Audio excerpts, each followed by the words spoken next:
I'm not gonna let a TV show be the better of me. Did you feel a little betrayed? I mean, I'm not trying to like get you to go against the team. We all know they're making a show, but you obviously seem like you were a favorite of the company. You had your own show, and then you're like, wow, this is what they've chosen for me. Did you feel like that, or? I'm not gonna like, lie. Fuck it, I did. You know. Yeah, well, I'm not gonna lie. I definitely felt that way at a moment. But then again, like, not in a negative way, but the show isn't necessarily thinking about me. You're right. They're thinking about material. The material and the way that queens interact with each other to create a phenomenal LGBTQIA+ content. So, I don't know. Yeah, I said some things. It came off wrong. I'm also a sarcastic motherfucker. Like a lot of those confessionals, I would say something, I guess shady, but for anybody else, it's like humor. But for me, it was like shady, and I would always laugh at the end. And then I was told that I had to stop laughing at the end, so they wouldn't just have to like cut out every laugh. Right. That took a little context out of it, didn't it? Right, of course. Like when saying my song, my variety show song, Touch the Fashion, is gonna be bigger than RuPaul's Supermodel. Right. Obviously, that's a joke. Obviously, that's a joke. I mean, how could anybody ever think that? But when they showed me saying that, I do understand how it came across that way. Yeah. I guess I had to think about like how I interact, but I don't want that to silence anything of my true persona. Yeah. I don't want a show to like affect me necessarily in that way, but I don't know. Well, also you experienced something that is interesting about the more recent seasons of Drag Race is that everyone has to be careful or feels careful about perceptions, not wanting to be seen a certain way because the audience is going to attack them. Yeah. Even season 11, there was a couple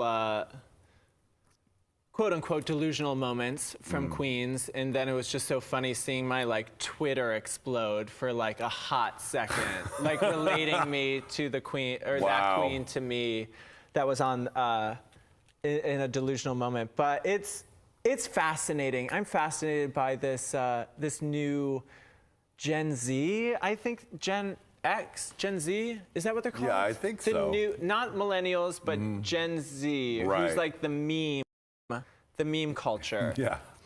So seeing like how they dissect Drag Race and how they can take like one picture and like turn it into like a whole feeling. I don't know. Yeah. It's very weird. There's a lot. It's like all their favorite stars they have to drag them through the mud to appreciate them more. Them. Yeah, they have to get humiliated. It's very interesting. It's interesting. But it's also a pain in the ass, I bet. Oh, honey, it's a pain in the ass. And I'm sure it's a pain in the ass to these like colleges and universities that have these Drag Race fucking courses. Wow. Like, it's nuts. Like, the fact that, like, NYU and Columbia are talking about Drag Race. Wow. It's huge. So let my delusion be a question on that test. Now, just one more thing. Like, after All Stars came out, you said you had to kind of take some time to yourself. I can only imagine that time was hard and difficult to suddenly be turned on by this audience. And when you went away to have that time by yourself, what were you going through? Well, I first had to remember that I am not the first one, and I will not be the last one that goes through what I went through.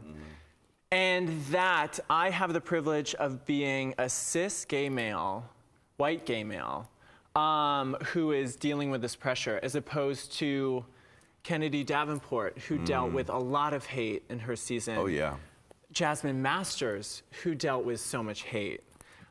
So I had to first recognize that this isn't about necessarily me. Yes, I can focus on trying to make this better, the me underneath better. But knowing that people are going to say what they want to say, and try to figure out how to bring a change to the way that people view Drag Race and the way that people interact with drag queens.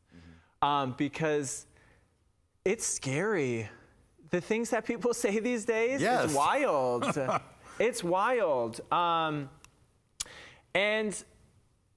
I don't know if there's going to be a change to that. I don't know if, I would love for Drag Race and World of Wonder to create like a Funny or Die PSA using the plethora of Drag Race girls that they have to take a stand and be like, you know what? Like, you know, these racist comments against these queens, these death threats against these queens, those aren't funny. And we as a family are going to take a stand and say that this is not okay. And if you do not agree that this is not okay, then you can, you know, jump off the bandwagon. Agreed. The show is supposed to be everybody say love. Yeah, exactly. Not everybody say, I hate you, you fucking bitch, I bet you die. You fucking cunt, you were like, wow, where'd you get that from the show, you little fuckers?